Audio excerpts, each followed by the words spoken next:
As a new owner, you will need to master these skills and techniques if your business is to be successful. Identify your reasons. As a first and often overlooked step, ask yourself why you want to own your own business. Check the reasons that apply to you. 1. Freedom from the 9-to-5 daily work routine. 2. Being your own boss. 3. Doing what you want, when you want to do it. 4. Improving your standard of living. 5. Boredom with your present job. 6. Having a product or service for which you feel there is a demand. Some reasons are better than others, none are wrong. However, be aware that there are trade-offs. For example, you can escape the 9-to-5 daily routine, but you may replace it with a 6 a.m. to 8 p.m. routine. Preliminary analysis, major flaws. A yes response to questions such as the following would indicate that your business idea has little chance for success. 1. Are there any causes, such as restrictions, monopolies, shortages, that make any of the required factors of operation unavailable, such as unreasonable cost or scarce skills? 2. Are capital requirements for entry or continuing operations excessive? 3. Is adequate financing hard to obtain? 4. Are there factors that prevent effective marketing? A self-analysis. Starting a business requires certain personal characteristics. This portion of the video deals with you, the individual. This next group of questions, though brief, is vitally important to the success of your plan. It covers the physical, emotional, and financial strains you will encounter in starting a new business. Are you aware that running your own business may require working 12 to 16 hours a day, 6 days a week, and maybe even Sundays and holidays? Do you have the physical stamina to handle the workload and schedule? Do you have the emotional strength to withstand the strain?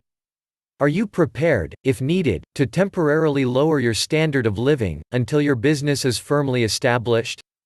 Is your family prepared to go along with the strains they too must bear? Are you prepared to lose your savings, in case your plan fails? Finding a niche. Small businesses range in size from a manufacturer, with many employees, and millions of dollars in equipment, to the lone window washer, with a bucket and a sponge.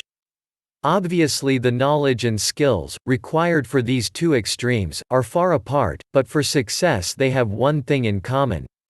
Each has found a business niche, and is filling it.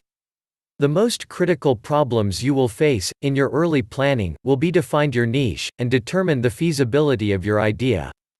Get into the right business at the right time, is very good advice, but following that advice may be difficult. Many entrepreneurs plunge into a business venture, so blinded by the dream, that they fail to thoroughly evaluate its potential. Is your business idea feasible? Before you invest time, effort, and money, the following exercise will help you separate sound ideas from those bearing a high potential for failure. Identify and briefly describe the business you plan to start. Identify the product or service you plan to sell. Answering yes to any of the following 3 questions means you are on the right track. A negative answer to all of them means the road ahead could be rough. 1. Does your product or service satisfy an unfilled need?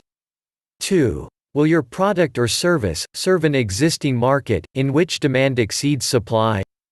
3. Will your product or service be competitive based on its quality, selection, price, or location? Market analysis. For a small business to be successful, the owner must know the market. To learn the market, you must analyze it, a process that takes time and effort. You don't have to be a trained statistician to analyze the marketplace, nor does the analysis have to be costly. Analyzing the market is a way to gather facts about potential customers, and to determine the demand for your product or service. The more information you gather, the greater your chances of capturing a segment of the market. Know the market before investing your time and money in any business venture. The following questions will help you collect the information necessary to analyze your market and determine if your product or service will sell. This brief exercise will give you a good idea of the kind of market planning you need to do. An answer of no to any of the questions indicates a weakness in your plan, so do your research until you can answer each question with a yes. 1. Do you know who your customers will be? 2. Do you understand their needs and desires? 3. Do you know where they live? 4. Will you be offering the kind of products or services that they will buy? 5. Will your prices be competitive in quality and value? 6. Will your promotional program be effective? 7. Do you understand how your business compares with your competitors? 8. Will your business be conveniently located for the people you plan to serve? 9. Will there be adequate parking facilities for the people you plan to serve? Planning your startup.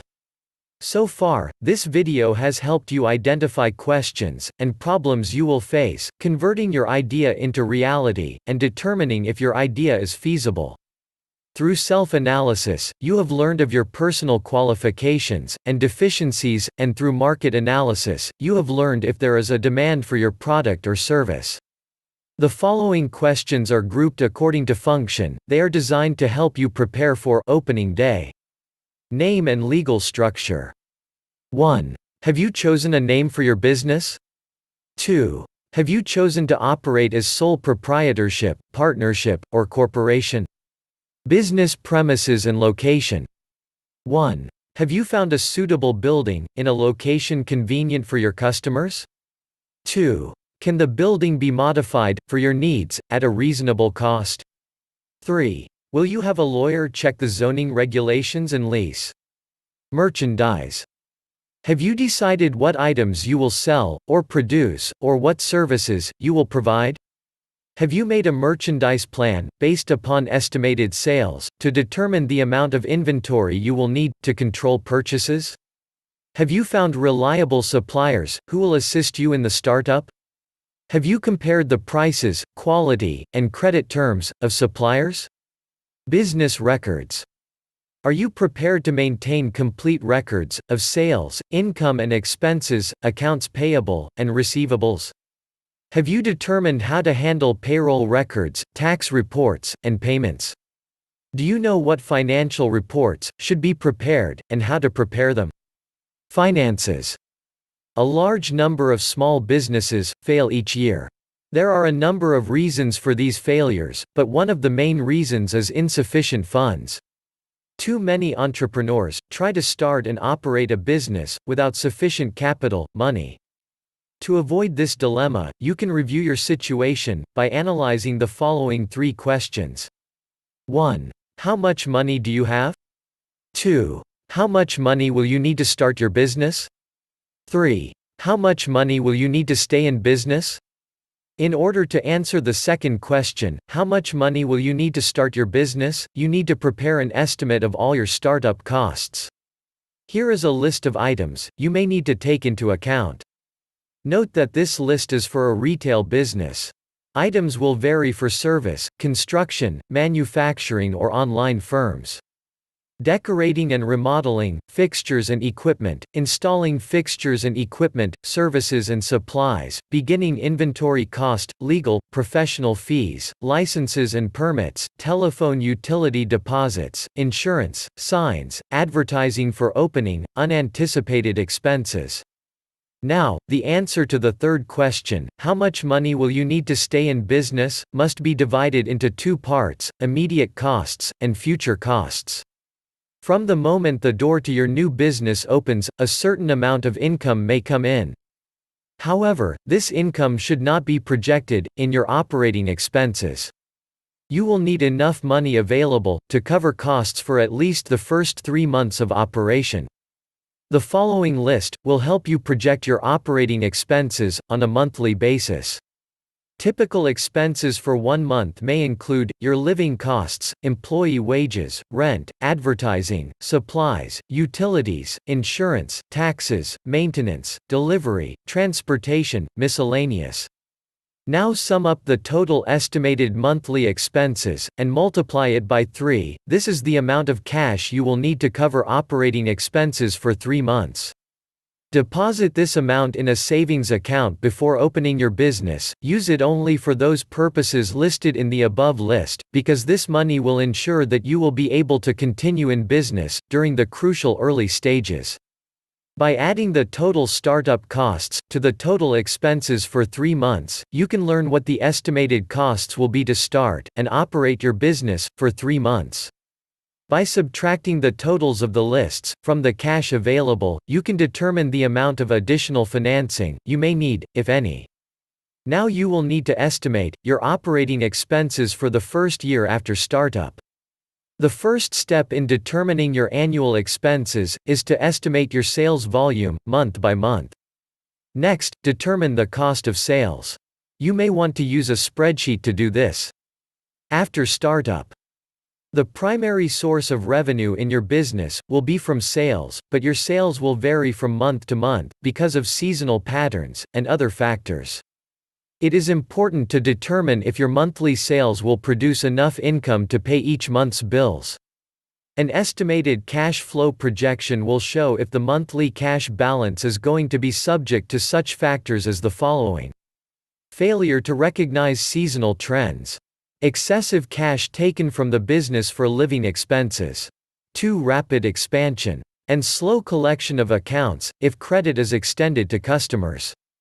Conclusion: if you have carefully answered all the questions in this video, you have seriously thought about your goal. However, there may be some things you may feel you need to know more about.